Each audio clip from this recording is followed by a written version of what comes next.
Saya dah lama tertunggu-tunggu karya daripada beliau. Roll. Ketua mereka ni nak bunuh Najib dalam ni semua ni. Kan? Ni kalau apa undi dia ni, undi calon ni berarti harapan untuk Najib lepas ni tak ada lah. Nampak? Betul. Kita rindu juga dari kisah-kisah dongeng daripada YB Razman Zakaria dari kali ini.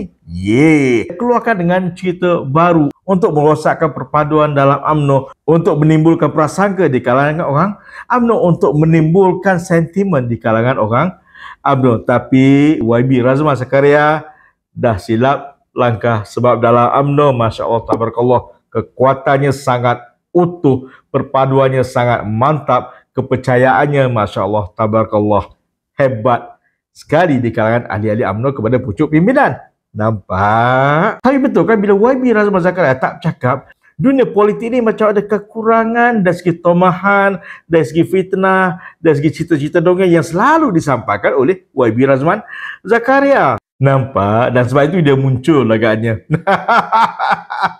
Maklumlah, beliau dah digantung daripada tugas Pesuruhjaya PAS Perak.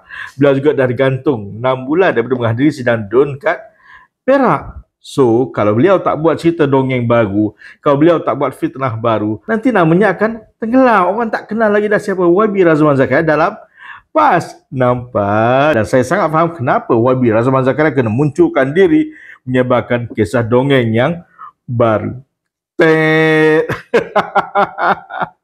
Terima kasih Pak Teh kerana menghiburkan kami dengan cerita dongeng. Assalamualaikum warahmatullahi taala wabarakatuh.